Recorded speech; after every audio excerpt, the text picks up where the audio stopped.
Ini adalah sori, kumpulan dari Sorus, pakis kelabang. Nah, ini nampaknya bisa juga ini ya hidup sebagai epifit ini ya. Nah, di ujungnya ini berwarna coklat itu ya.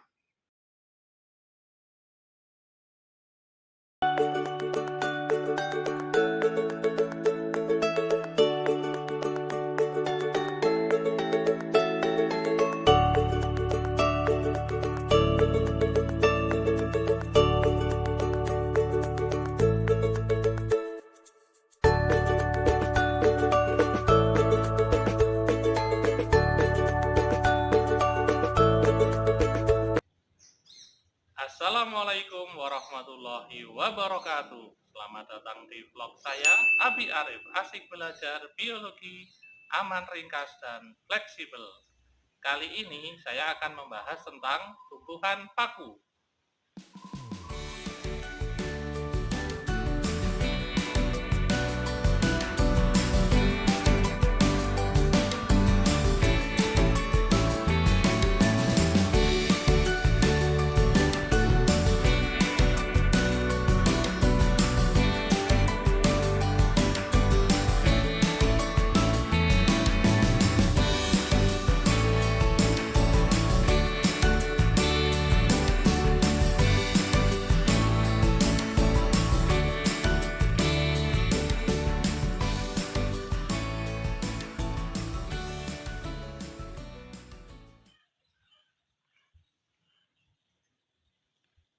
Ini adalah suplir ya, salah satu jenis tanaman hias yang cukup populer ini.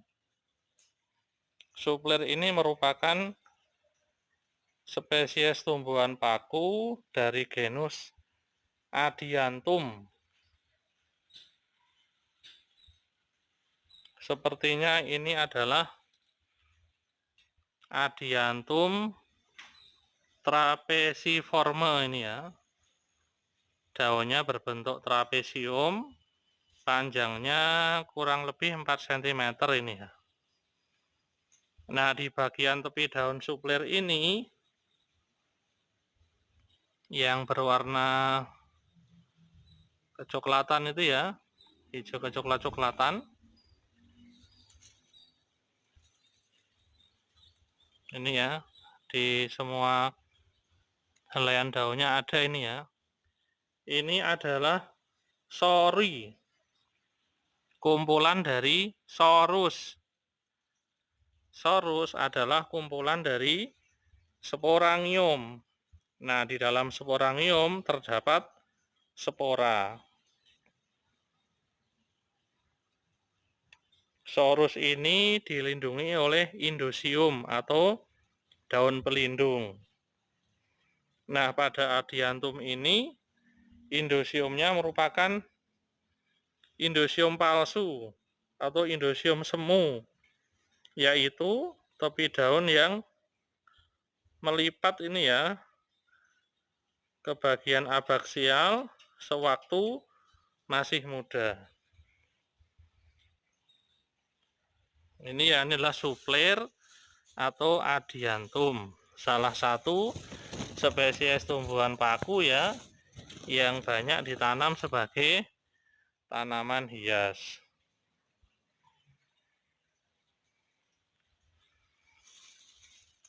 Nah, ini bagian batangnya ya, rimbun sekali ini ya, batang suplir ya, dan akarnya berupa akar serabut. Suplir ini mudah diperbanyak ya dengan pemisahan rumpun ini ya. Meskipun kalau di alam ya, ini bisa juga hidup dengan perkecambahan sporanya. Inilah salah satu spesies tumbuhan paku yang dikenal sebagai suplir atau Adiantum trapesiforme.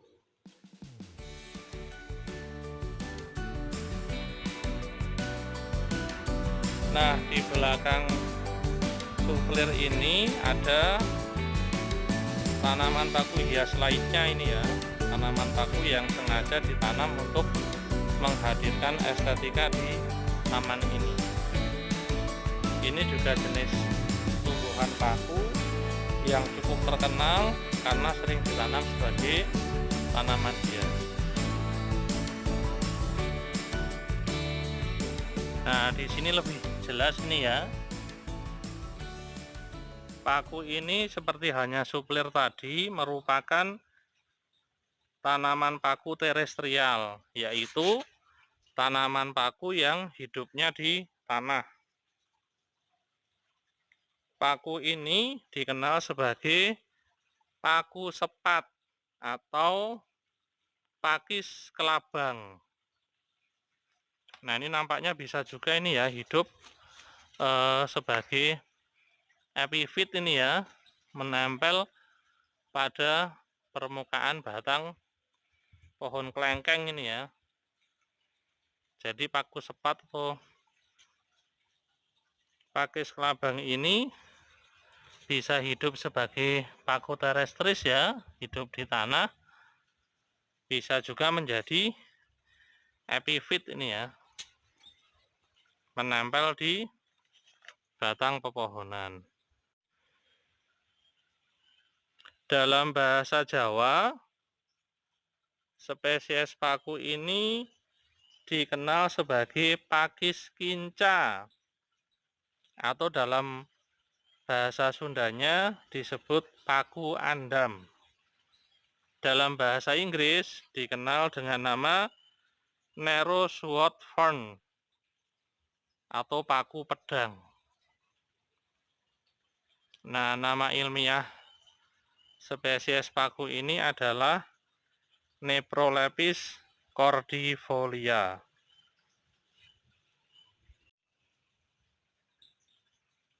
Daun tumbuhan paku ini bersifat majemuk ini ya, tapi daunnya bergerigi halus. Permukaan daunnya juga halus itu ya. Nah, di permukaan bawahnya ini ya terdapat sori atau kumpulan sorus ini ya.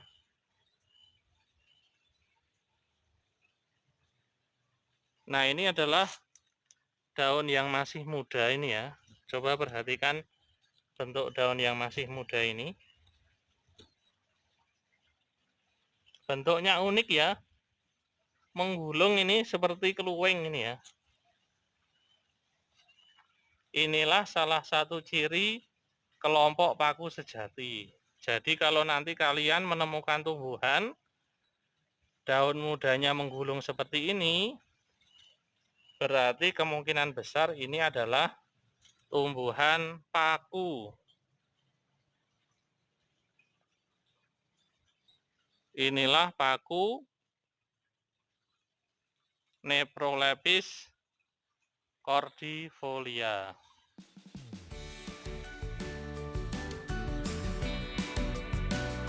Nah, masih pada pohon yang sama ya, dari jenis pohon kelengkeng. Di sini ada tumbuhan paku yang cukup besar ini ya. Mungkin kalian sudah sering melihat tumbuhan paku ini. Apakah kalian mengenal namanya?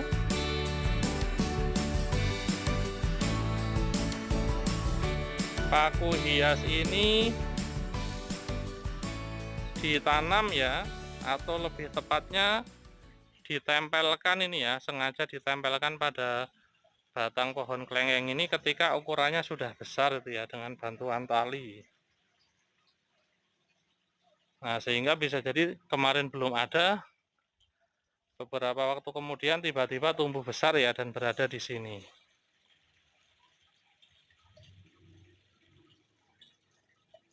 Nah, tetapi ada juga yang tumbuhnya secara alami ya, sehingga di batang pohon ini hidup dari saat masih kecil itu ya, yang memang tumbuh secara alami sejak kecil ini ya. Ini sudah bertahun-tahun ini ya tumbuh di sini bersama dengan white moss atau lumut epiphyt ini ya. Sepertinya ini sudah lebih dari 5 tahun ini ya, tumbuh pada batang pohon sawo ini. Sayangnya pohon sawo ini beberapa bulan yang lalu ini dipangkas ini ya, sehingga di sini suhunya menjadi lebih tinggi, lebih panas ini ya, karena naungannya berkurang banyak ini ya. Nah, semoga saja paku tanduk rusa ini ya masih bisa bertahan dan tumbuh dengan baik di pohon sawo ini.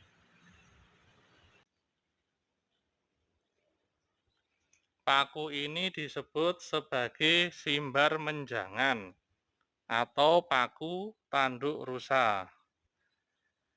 Coba perhatikan cabang-cabang daun ini. Mirip dengan tanduk rusa bukan?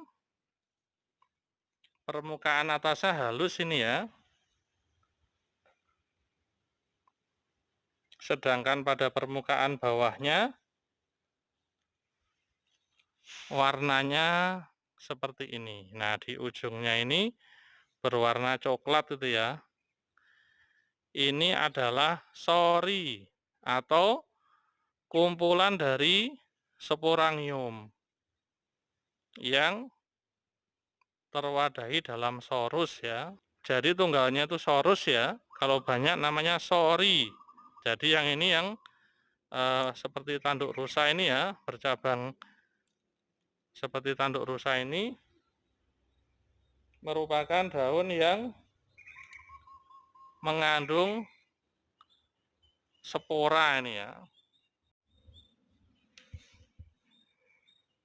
Nah, daun-daun yang mengandung spora ini disebut sebagai sporofil atau daun fertil.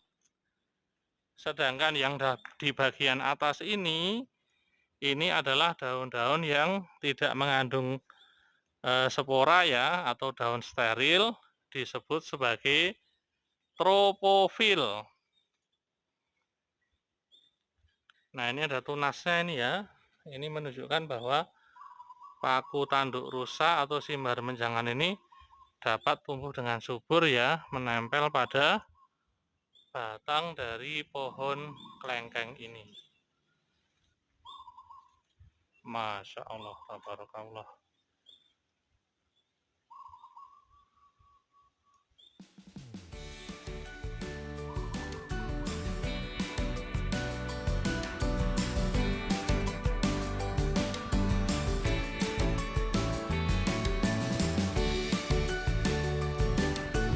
Ini adalah pohon palem botol ya. Pohon palem ini meskipun kelihatannya kecil, ini merupakan pohon yang sudah tua. Nah, ini buktinya nih ya. Pohon tua itu biasanya di batangnya sudah ditumbuhi oleh epifit ya. Di sini ada lichenes atau lumut kerak. Yang ini juga ada lumut ya, atau bryophyta, ini lumut daun. Nah, yang menarik ini ya, di sini ada tanaman hijau ini ya, bulat-bulat ini menyerupai koin. Ini sesungguhnya adalah tumbuhan paku.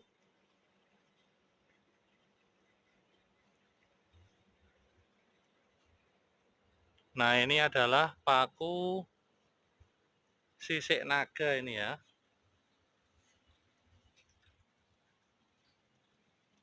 Atau nama ilmiahnya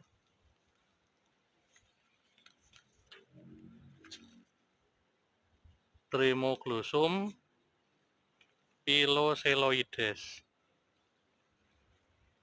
Nah, ada juga yang menyebutnya sebagai paku picisan.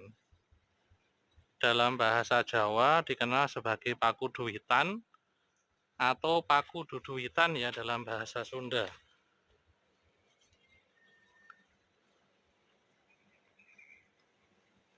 Nah, seperti halnya paku tanduk rusa, paku sisik naga ini juga termasuk paku dimorfisme. artinya memiliki dua macam daun yang berbeda bentuk. Daun yang seperti ini ya, berwarna hijau tua tebal, ini merupakan daun tropofil. Daun yang berfungsi sebagai tempat terjadinya fotosintesis. Nah, nanti kalau sudah berkembang biasanya ada juga daun sporofil. Bentuknya agak memanjang ya, ada sorus di bagian tepinya yang merupakan tempat pembentukan spora. Nah, biasanya daunnya itu yang daun sporofil itu bentuknya memanjang seperti pita. Nah, berbeda halnya dengan suplir di sana ya, dan paku sepat ini, serta paku tanduk rusa ya di pohon kelengkeng itu, yang sengaja ditanam sebagai tanaman hias. Paku sisik naga ini merupakan spesies paku yang tumbuh liar ya di taman ini. Sebetulnya selain tumbuh sebagai epifit yang menempel pada pepohonan, paku sisik naga ini juga bisa hidup menempel pada tembok ini ya. Dan ini juga merupakan paku yang digunakan sebagai bahan obat ini ya. Obat tradisional untuk beberapa jenis penyakit. Inilah paku sisik naga, paku picisan atau Brahmoglossum piloseloides.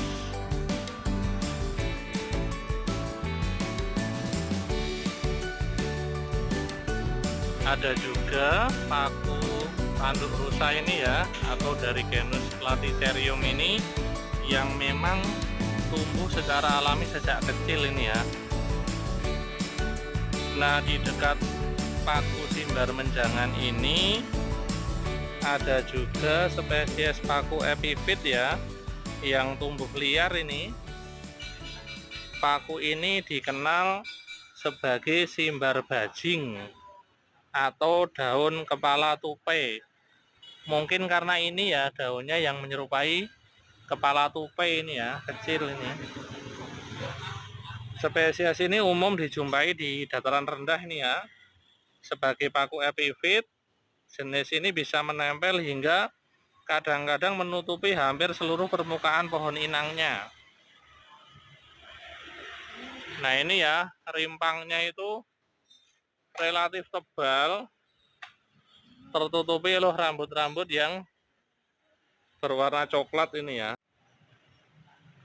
Nah, yang di sini sepertinya lebih subur ini ya, lebih hijau ini, meskipun lebih kecil ini ukurannya ya. Ini daunnya ya, seperti daun simbar menjangan. Daun simbar bajing ini juga ada dua tipe. Daun yang duduk pada rimpang dan kecil ini ya, ini adalah daun steril atau tropofil. Sedangkan daun yang bertangkai ini,